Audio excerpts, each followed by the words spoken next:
ავიაბაზარზე ზრდის რეკორდული მაჩვენებლებია. იანვარ-ნოემბერში ქვეყნის აეროპორტებმა თითქმის 8 მილიონი მგზავრი მიიღეს, რაც წლიურად 14%-იანი ზრდაა.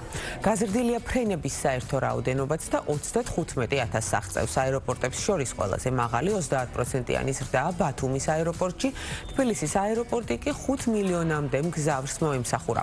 გაზრდილია სატვირთო გადაზიდვებიც 11 თვეში საჰაერო გზით გადაზიდული ტვირთი 34,000 ტონამდე იყო, 50%-იანი მატებაა. ავიაბაზარზე ლიდერობას ინარჩუნებს ვიზეარი 17%-იანი წილით და 1,300,000-ზე მეტი გადაყვანილი მგზავრით. შემდეგ პოზიციებზეა Georgian Airways, Pegasus და Turkish Airlines. წინა საახალწლოდ უძრავ ქონებაზე კომპანიათა დიდ ნაწილში მიმართვიანობა მნიშვნელოვნად არის გაზრდილი, როგორც Lemons Group-ში ამბობენ, წინა საახალწლო პერიოდში მოთხოვნა როგორც წესი ყოველთვის მაღალია, თუმცა წელს მაჩვენებელი თითქმის გაათმაგებულია. კომპანიაში განმარტავენ, რომ მომხმარებლის მოტივირებას კომპანიების წინა საახალწლო შეთავაზებები ახდენს, მათ შორის არის კვადრატულ მეტრზე ფასის შემცირება, პირველადი შენატანის შემსუბუქებული პირობები წინასწარი გადახდის გარეშე და ბინის ჩაბარების ახალი კონცეფცია. საქართველოში ავტომობილებზე მოთხოვნა კვლავ მაღალია. თიბის კაპიტალის მონაცემებით იანვარ-ოქტომბერში მანქანების რაოდენობა ქვეყანაში 5,4%-ით გაიზარდა. როგორც კვლევაშია მითითებული, მიუხედავად იმისა, რომ გზებზე მოძრავი ტრანსპორტის 52% 20 წელზე მეტისაა, ახალ რეგისტრაციებში საშუალო ასაკის შემცირება ავტოპარკის განახლებაზე მიანიშნებს. იმპორტმა 10 თვეში 5%-ით, რეექსპორტმა კი 13%-ით მოიმატა. ძირითადი მიმართულებები კვლავ ყირგიზეთი და ყაზახეთი. გაზრდილია მოთხოვნა ალტერნატიული ძრავების მქონე ავტომობილებზეც, ელექტრომობილებში 81%-იანი ზრდაა, ჰიბრიდებში კი 24%-იანი. ახალ მსუბუქ მანქანებზე გაყიდვები ბოლო 2 წელში შემცირდა, რაც სპეციალისტების შეფასებით 2022-23 წლებში დაგროვილი მოთხოვნის ამოწურვით აიხსნება.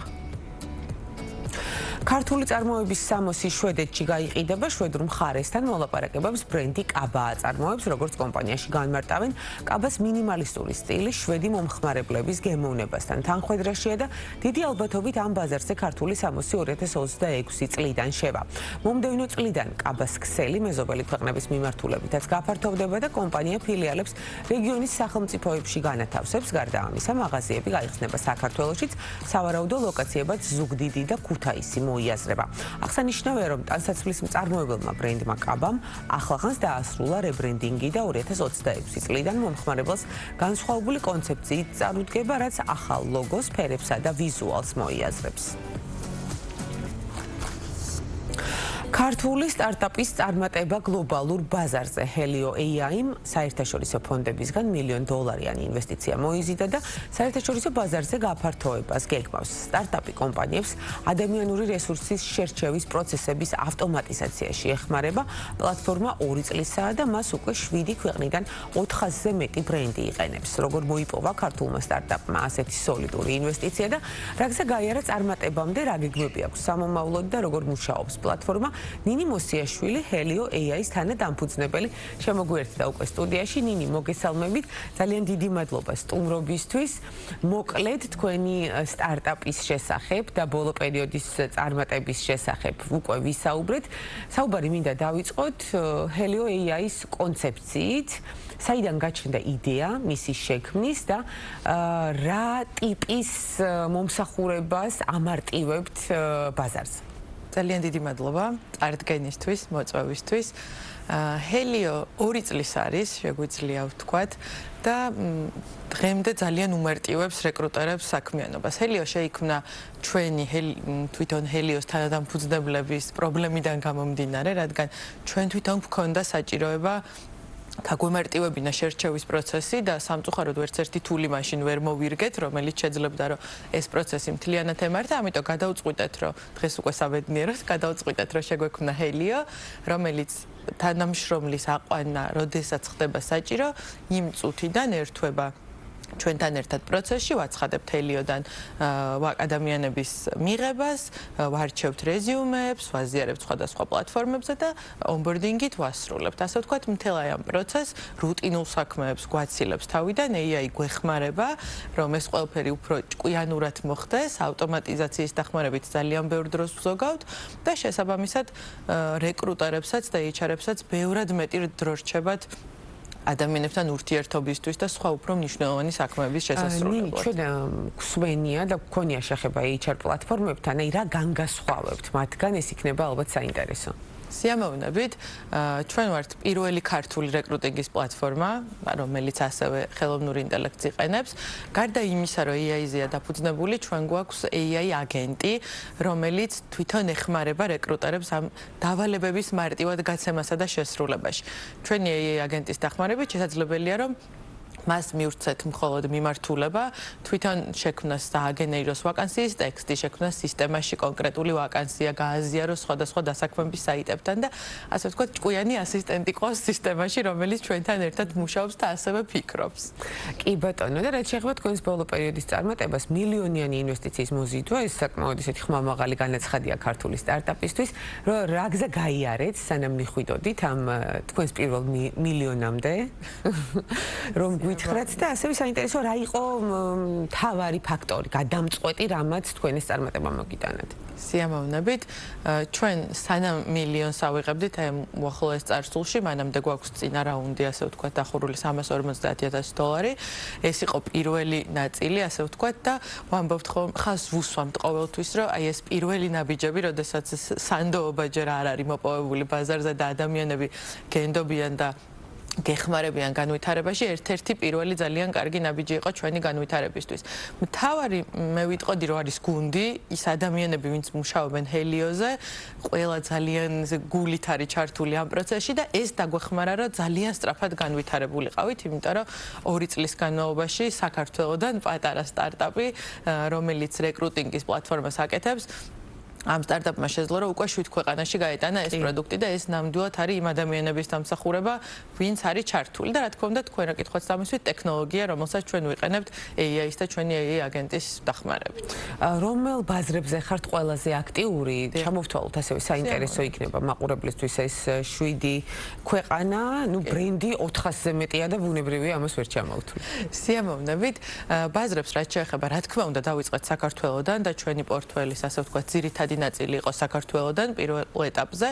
ძალიან დაგვეხმარნენ ქართველი HR-ები და რეკრუტერები, ის ადამიანები, ვინც რეალურად იყენებდნენ ჰელიოს და აი დაახლოებით 1 წელში, წელიწად ნახევარში მათთან ერთად განვავითარეთ ისე ეს პროდუქტი, რომ შევძელით უკვე გაგვეტანა მერე ბაზრებს გარეთ. საქართველოს გარდა აქტიურად არის ჩართული აზერბაიჯანი, ასევე უზბეკეთი, აი ეხა განსაკუთრებით ვართ იმ პროცესში, რომ უზბეკეთში ძალიან აქტიურად მიმდინარეობს პროდუქტის გაცნობა და ჩართულობა სხვადასხვა კომპანიების, ყაზახეთი, სომხეთი, სლოვენია, ანუ ეს ქვეყნები არის ისეთი ქვეყნები, სადაც შეიძლება ჩვენ თვითონ არ გქონდა განსაზღვრული შესვლა, მაგრამ იყო სხვადასხვაგვარი დაინტერესება და ამიტომ მოხდა ისე, რომ ჰელიო უკვე შევიდა ამ ბაზრებზე. განსაკუთრებული აქცენტი დღეს გვაქვს უზბეკეთზე და აზერბაიჯანზე პირველ რიგში, საქართველოს შემდეგ, იმიტომ რომ ნახეთ, რომ ძალიან გავს მათი მოხმარებაც და პროდუქტის მიმართ ინტერესიც ძალიან მაღალია და შემდეგ უკვე სხვა ქვეყნები, რომელიც ვახსენეთ, აქტიურად მოყვება აი მომავალი წლის გეგმაში. და ნინი, ასევე საინტერესო, რა ტიპის კომპანიები არიან თქვენი მომხმარებლები? ესენი არიან დიდი კორპორაციები, სტარტაპები, თუ თქვათ რაღაცა მოიცავით უკვე ბევრი მიმართულება. სიმართლე გითხრათ, როდესაც დავიწყეთ, თავიდან ჩვენ ვთვლიდით, რომ რაღაც საშუალო და დიდი ზომის კომპანიებისთვის უნდა ყოფილიყო, იმიტომ რომ აქ ბევრად მეტი ადამიანის შერჩევა ჭირდებათ და განსაკუთრებით მათ, ვისაც წინა ხაზის ვაკანსიები აქვს. თუმცა ძალიან მალე ეს მოცემულობა შეიცვალა და თითქმის ყველა ინდუსტრიამ მოირგო. ძალიან აქტიურად არიან ჩვენთან წარმოდგენილი სამედიცინო სექტორიდან კომპანიები, რომლებიც ეძებენ თანამშრომლებს და იყენებენ ჰელიოს, რა თქმა უნდა, რითეილი იყენებს ძალიან აქტიურად, საფინანსო სფერო, სადაზღვევო სფერო. ამიტომ ვერ ვიტყვი, რომ დღეს ესე იყოფა, არის ინდუსტრიები, რომლებიც განსაკუთრებით აქტიურად იყენებენ საჭიროებიდან გამომდინარე, მაგრამ ყავს ესეთი კომპანიები, რომლებიც არიან ძალიან პატარები, თუმცა აქვთ რეკრუტინგი, თვეში 1 და 2 ადამიანს ეძებენ და მათაც სჭირდებათ ავტომატიზაცია და დროის დაზოგვა. თუ გეგმავთ ფუნქციონალის გაფართოებას, გამრავალფეროვნებას, თქვათ, აი სხვა მიმართულებით AI შესაძლებლობების გამოყენებას? ჩვენ როდესაც დავიწყეთ ჰელიოზე მუშაობა, დღეს ამ გადმოსახედიდან ძალიან განსხვავებულია პროდუქტი, იმიტომ რომ სამ კვირაში ერთხელ ხდება სისტემის განახლება, ზუსტად იმ მოთხოვნების გათვალისწინება, რასაც ჩვენი რეკრუტერები და HR-ები გვიზიარებენ.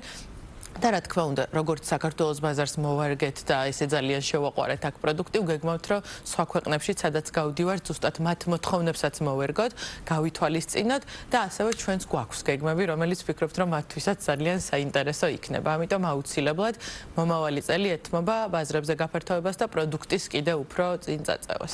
რამდენად ამართლებს Helio AI-ის დახმარებით შერჩეული კადრები, რომ გითხრათ სხვადასხვა სექტორში? რამდენად მდგრადია მათი სამუშაო, ვთქვათ? სიამოვნებით. Helio ეხმარება HR-ებს, ისინი გადიან, ასე ვთქვათ, იდენტურ პროცესს, თუმცა ბევრად მეტი დრო რჩებათ იმისთვის, რომ უნარებზე, ადამიანების დამოკიდებულებებზე და ასე ვთქვათ, მათი ცოდნის გარდა სხვადასხვა რა უნარი სჭირდება სამსახურში, აი ეს უფრო კარგად შეაფასოს. შესაბამისად, როდესაც მეტი დრო მაქვს, რომ მე კონკრეტული კანდიდატი უფრო ხარისხიანად განვიხილო, ეს ძალიან მეხმარება გადაწყვეტილების მიღების დროს, რომ რა თქმა უნდა შენარჩუნებაც უფრო აქტიურად მოხდეს ამ ადამიანების.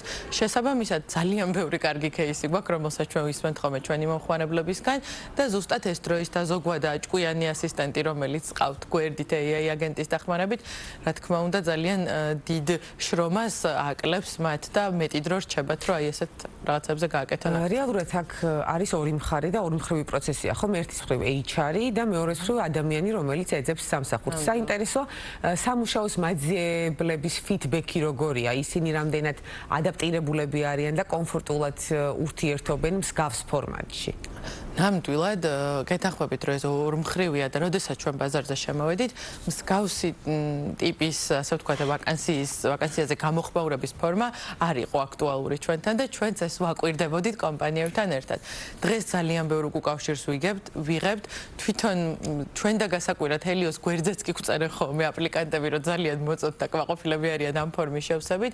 იმდენად გამარტივდა ეს პროცესი, რომ აპლიკანტებიც ხვდებიან, რადგან თუ კონკრეტულ პოზიციაზე კომპანიას რეზიუმეს მიღება საერთოდ არ ჭირდება, არ ვიცი, მეილის მიღება არ ჭირდება და მხოლოდ სახელი, გვარი და მობილური საკმარისია, აპლიკანტიც არ კარგავს ბევრ დროს, შედის შესავსებ ფორმაში და მხოლოდ სახელს, გვარს და მობილურს უთითებს. ან კონკრეტულ კითხვაზე პასუხობს, აქვს თუ არა პირობითაც მართვის მოწმობა. შესაბამისად ეს მათთვისაც გამარტივება, დროის დაზოგვა და რაც ასევე ყოველთვის ტკივილია ხოლმე აპლიკანტების მხარეს, ეს არის უკავშირის მიღება, როდესაც გავაგზავნი რეზიუმეს და Helio-ში ეს ავტომატურად ხდება. შესაბამისად, ყველა ეტაპზე იღებენ უკავშირს და გვეუბნებიან ხოლმე, რომ თუ უკავშირი მივიღე, ვიცი რომ Helio-დან მემუშავებიან რეკრუტერებიო.